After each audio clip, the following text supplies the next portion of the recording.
지난주 목사님이 이제 달리기 신앙의 경주를 할 때 잊지 말아야 할 것이 뭐냐, 표대를 향해 나아갈 때 잊지 말아야 할 것은 아니라면 안 된다는 거. 자신의 상태를 늘 점검하는 거죠.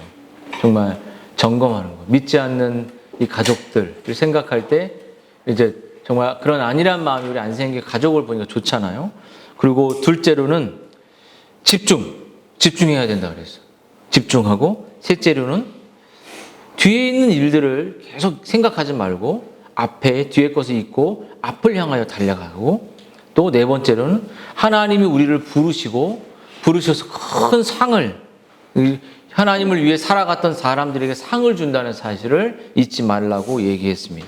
그런데 오늘 본문을 이렇게 보면요, 3장 15절에 보면 사도 바울이 빌립보 성도들에게 의견이 다른 사람이 여기 나와 있어요. 보면 15절에 보면 만일 어떤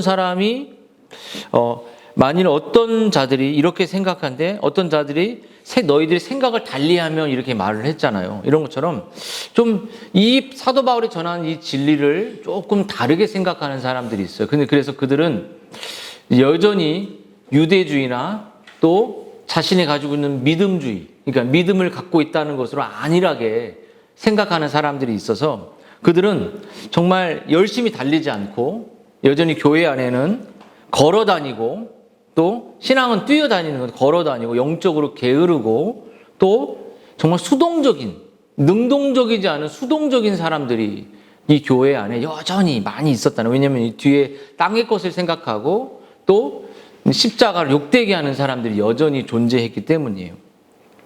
근데 사도 바울이 우리에게 원하는 것은 정말 바른 표대를 향해 달려갈 때 어떤 마음을 갖고 뛰어야 되면 예수 그리스도의 마음을 갖고 예수님의 마음으로 이 진리의 경주를 쉬지 말고 뛰라고 말을 했습니다.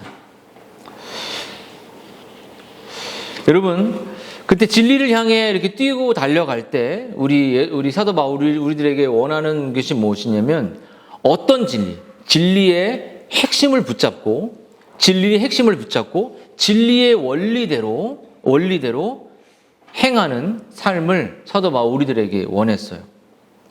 여러분, 그리스도인들이 거룩을 이제 진리를 추구해 갈 때 정확한 믿음의 원리가 있거든요. 오늘도 튤립 교리를 말했던 것처럼 우리가 믿음의 그 5가지의 그 귀한 핵심 교리를 붙잡는 것처럼 사도 바울도 진리를 향해 뛸 때 우리가 생각하고 사고하고 성경의 원리를 그대로 붙잡고 이렇게 따르라 그래서. 왜냐면 교회 안에는 여전히 잘못된 진리를 추구하는 사람들이 많았거든요.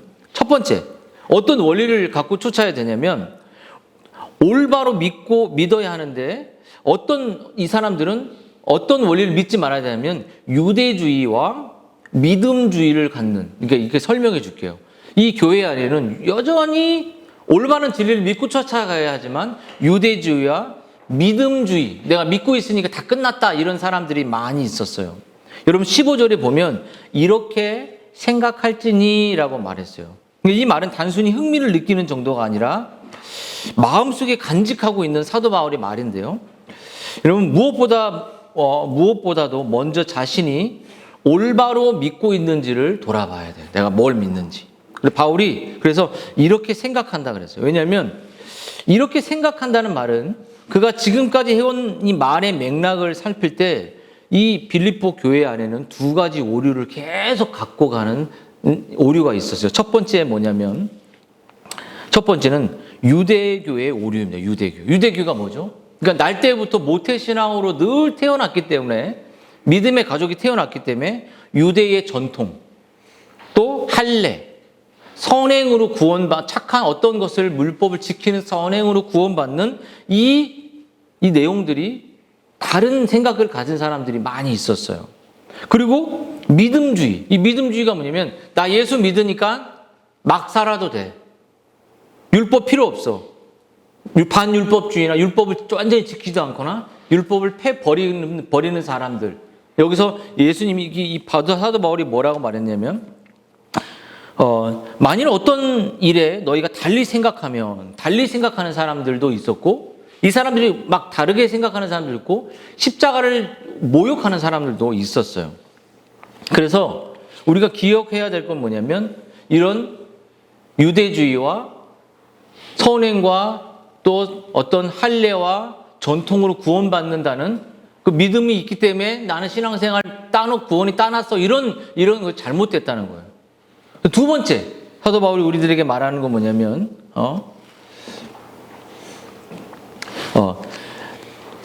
논쟁하지 말라는 거예요, 논쟁. 두 번째로는. 그러니까, 왜 여기서 생각이 달리하는 사람들이 이제 나왔잖아요. 교회 안에는 생각을 달리하는 사람들이 존재하게 됩니다. 그래서 그들과 싸우지 말고 논쟁하지 말라 그랬어요.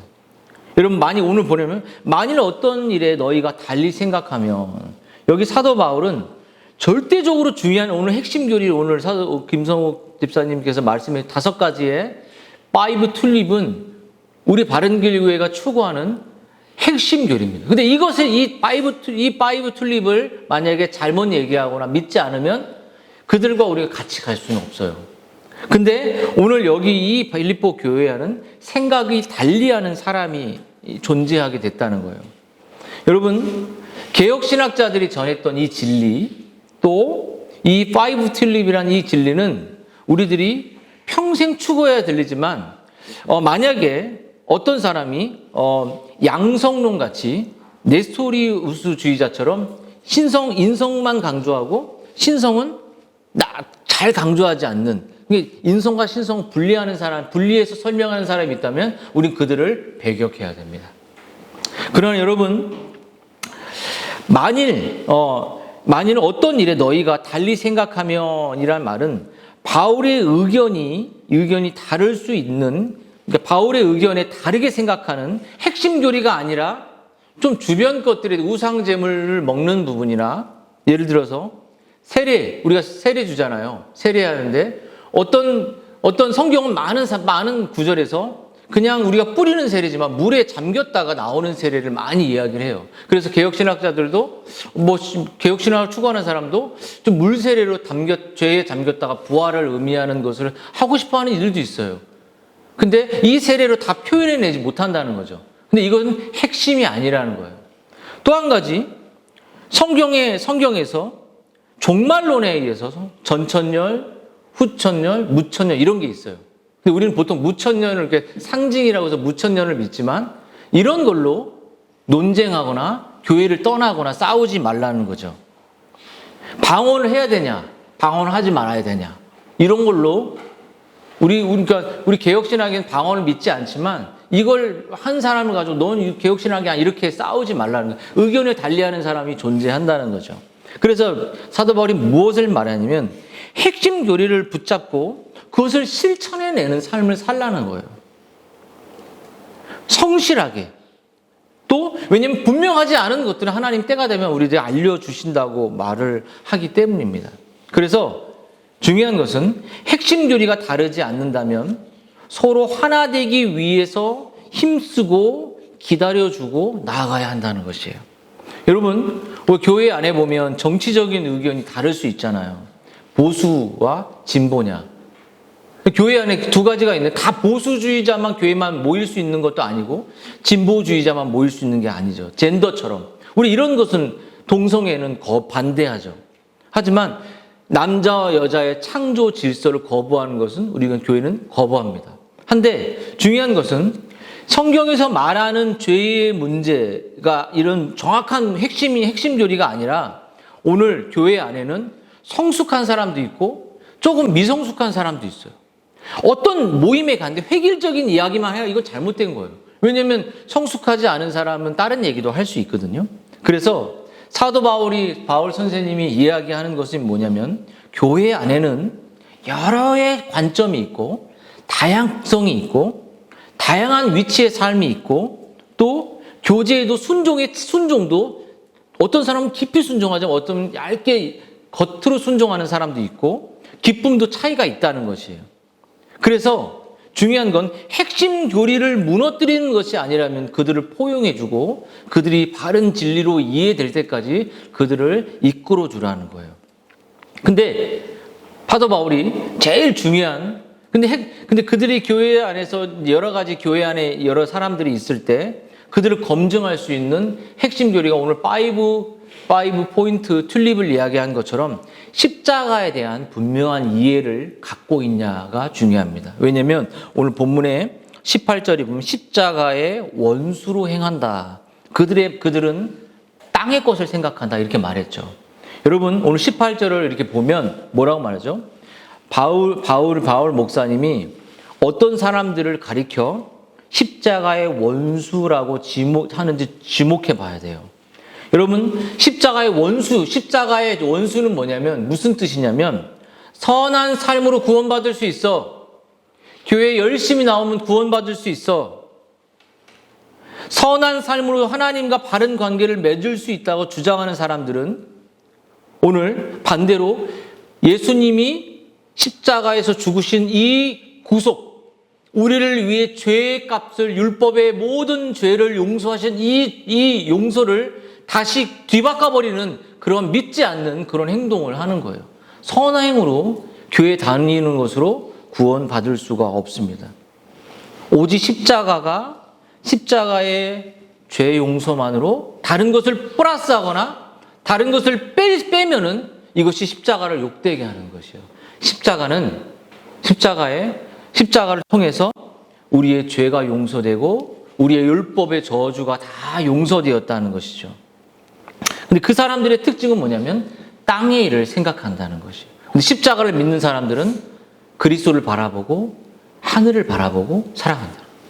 근데 중요한 건 사도 바울 목사님이 이 이야기를 계속 하는 이유는 뭐냐면 교회 안에는 이렇게 십자가를 무너뜨리는 사람도 있고 교회 안에는 그 진리에 대한 미약한 이해를 갖고 있어서 공동체 안에서 다른 생각을, 연약한 생각을 갖고 있는 종류의 사람들이 교회 안에 있다는 것이에요. 그래서 그런 사람들을 이해할 때 오늘 이 예수님의 십자가에 대한 바른 이해를 가지라고 말했어요. 그래서 존 버년이 이런 이야기를 했어요. 목사님이 이야기를 해줄게요. 존 버년의 철로역정 우리가 공부하잖아요. 존 버년의 철로역정에 나오는 크리스찬의 이야기를 목사님이 해줄게요. 그가 이런 고백을 해요.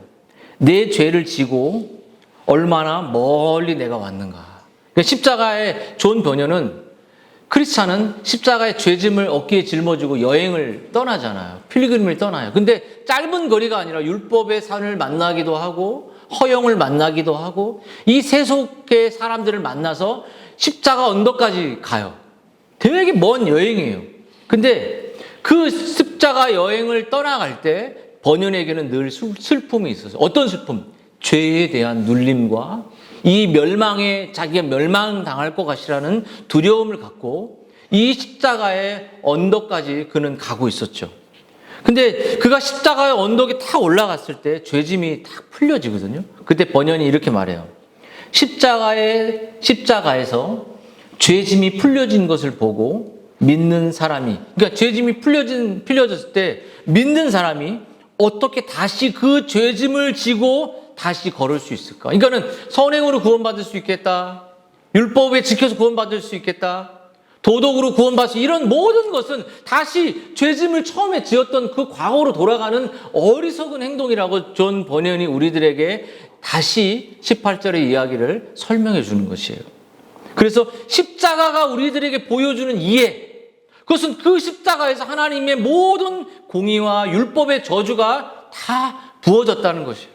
그리고 내 죄가 그 십자가에서 떨어졌다는 거예요. 그 십자가의 그리스도의 용서를 내가 믿을 때 다시 옛날로 돌아가는 것이 아니라 하나님의 자녀의 백성으로 살아가게 된다는 거죠. 그때 그런 마음으로 이 십자가를 이해하라는 거예요. 여러분, 그러면 이런 이해를 가질 때 공동체가 건강하게 서게 된다는 거죠. 여러분, 이런 이해가 없으면 여러분, 우리 공동체는 연약한 자들을 소화해낼 수가 없어요. 예배 태도 엉망이고 또 딴소리하는 사람들을 정말 이해하지 못하고 품어내지 못하죠. 그래서 건강한 공동체가 되려면 십자가에 대한 분명한 이해도 있어야 되고 예수님에 대한 믿음도 있어야 되지만 교회 안에 연약한 지체들을 품어내는 성숙한 공동체가 돼야 돼요. 그래서 사도 바울은 정말 건강한 공동체, 건강한 가정이 이런 균형 안에서 되기 위해서는 뭐가 필요하냐면 정말 이 십자가에 대한 진리에 대한 바른 이해가 필요하죠. 그래서 사도 바울은 뭐라고 말하냐면 교회와 가정에서 우리가 교회와 가정과 개인에서 예수님을 닮아가는 성화가 일어나려면 이제 일어날 때 개인만 그렇게 하면 안 되고 공동체가 그렇게 해야 된다고 말했어요. 오늘 뭐라고 말하죠? 한번 17절에 보면 형제들아 너희가 함께 나를 본받으라 이렇게 말했어요. 이런 이해를 가질 때 개인의 성화뿐만 아니라 공동체와 가정이 함께 예수님을 닮아가는 성숙한 공동체가 된다 그랬어요. 그래서 오늘 사도 바울이 17절에 그렇게 얘기한 것처럼 사도 바울은 뭐라고 얘기했냐면 함께라는 이 말은 뭐냐면 혼자만 성장해 가는 게 아니라 군인이 함께 발을 맞춰서 이렇게 행진하는 것처럼 이 사도 바울은 공동체가 함께 성화해 가고 예수님을 닮아가야 된다고 말해요. 함께. 개인의 성화를 넘어서 공동체 안에서 함께 서로를 이해하고 잘못된 사람들을, 잘못된 교리들을 분별해내고 이렇게 할 때 교회는 함께 성화해 가고 함께 그리스도를 닮아간다고 말했어요. 그래서 C.S. 루이스라는 사람이 이런 얘기를 했어요. 자, 바른 교회, 건강한 공동체, 건강한 가정, 건강한 개인의 삶을 살아갈 때 우리가 목사님이 아까 서로를 이해하고 잘못된 그 교리들을 분별해내는 십자가에 대한 바른 이해를 가져야 한다고 말했던 것처럼 C.S. 루이스가 이런 말했죠. 예수 그리스도의 교회를 대형으로 이루어 함께 향해 하는 선단으로 비유를 했어요. 이 선단이 항해를 성공적으로 마치기 위해서 전제해야 될 것이 있는데 그것은 뭐냐면 각 배가 목표와 공통의 목적지를 가지고 항해를 하는 것이라고 말했어요. 첫 번째, C.S. 루이스는 이렇게 말했어요. 개개인의 상황과 성격과 출생의 필요에 따른 본성적인 것이 아닌 주 예수 그리스도가 모든 각각의 그리스도인 앞에 두신 초자연적인 목표와 목적지, 되게 어려운 말을 많이 하더라고요. 다시 말하면 그 바로 우리의 목적지가, 우리 공동체의 목표가 경건과 예수 그리스도 닮아가는 거룩이 되어야 한다고 말했어요. 주님을 닮아가는. 둘째로 이 교회의 공동체가 바르고 건강하게 가기 위해서는 이 배라는 공동체 건강하게 위해서는 이 선단의 주인이신 예수님이 계시하신 성경이 말하는 권위와 질서를 따라 움직여야 됩니다. 그러니까 성경이 말하는 핵심 진리를 붙잡고 가야 한다는 거예요. 핵심 진리를 내가 십자가라는 핵심 진리를 이해를 못하고 무지하고 다시 율법으로 돌아가고 선행으로 돌아가는 그러한 잘못된 땅의 것만 생각하는 그러한 진리가 아니라 성경에 말하는 권위와 질서, 웨스터민스터가 말하는 그 진리를 붙잡고 성경에서 말하는 보편적 진리 안에서 멈추고 달리고 그리고 또 그들을 이해하고 하며 나아가야 한다는 거죠. 또 한 가지, C.S. 루이스가 이렇게 말했어요. 이 모든 것을 이루기 위해서 각 배가 움직이는 심장인 엔진과 방향타가 항상 바로 그 기능을 해야 한다고 말해요.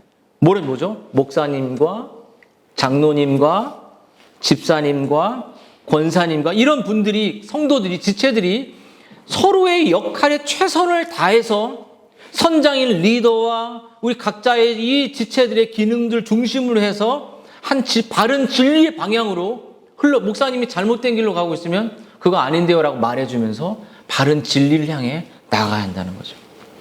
여러분, 그렇지 않으면 아무리 바른 목적과 권위와 가치와 질서를 가진들 여러분 제 멋대로 움직여 서로를 들이받고 너는 왜 그렇게밖에 못하니? 여기서 이런 말을 해야지 왜 다른 말을 해? 이렇게 획일화시켜버리거나 정말 서로를 가로막는, 서로를 분쟁하는 관계로 교회가 성장하지 못한다는 거죠. 여러분, 바울이 오늘 17절에 함께라고 말해서 함께 나를 본받으라. 그러니까 사도 바울과 또 에바브로 디도나 디모데를 본받으라고 말했을 때 사도 바울은 혼자 본받으라고 말이야. 공동체가 함께 본받으라 그랬어요. 여러분, 주님의 뜻에 바른 조화와 일치를 가능하게 한다는 거죠. 그래서 나 혼자만 나간다라는 것이 아니라 내 배만 멀쩡하면 되는 것이 아니라 우리 공동체는 함께 해야 한다는 거죠. 같은 말씀을 따라가고 같은 마음을 가지고 같은 목적과 같은 가치와 같은 사람과 같은 사랑과 섬김으로 개개인의 독립성을 그대로 유지하고 개인의 성향과 삶의 방향을 그대로 존중해 주면서도 진리의 그 방향으로 다른 생각을 하는 사람도 이해해 주고 또 왜곡된 생각을 가진 사람들은 분명한 핵심의 진리를 붙잡고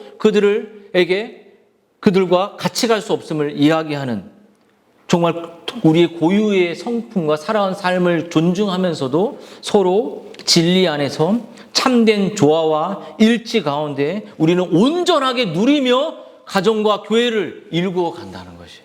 그 기준이 오늘 바이비 튤립 같은 핵심 교리죠. 여러분, 성경의 다른 어떤 책보다 여러분 빌립보서 이 비밀을 우리에게 잘 드러내 주죠. 제가 2장을 읽어보겠습니다. 마음을 같이하여 같은 사랑을 가지고 같은 뜻을 합하여 한 마음을 품어 아무 일에 다툼이나 허용으로 하지 말고 오직 겸손한 마음으로 각각 자기보다 남을 낮게 여기고 각각 자기 일을 돌아볼 뿐더러 또한 각각 다른 사람의 일을 돌아보아 나의 기쁨을 충만케 하라. 이제 말씀을 정리하도록 하겠습니다. 여러분, 우리의 마음에 이런 예수님의 마음을 품고 또 핵심 진리를 붙잡고 또 여러분 지체를 이해하고 교만과 자기중심성, 개인주의적인 마음들을 내려놓고 진리 안에서 조화를 이루어가면서 여러분 공동체가 바른 진리로 나아갈 수 있도록 서로 바른 진리에 대한 이해를 갖고 또 진리에 대한 이해가 부족한 사람들은 품어주고 반진리를 갖고 있는 사람들을 같이 배격하며 바른 굳건한 진리를 붙잡고 우리가 공동체가 진리 안에서 하나 되고 함께 성화해가는 우리 바른길 공동체가 되기를 주님의 이름으로 축원드립니다.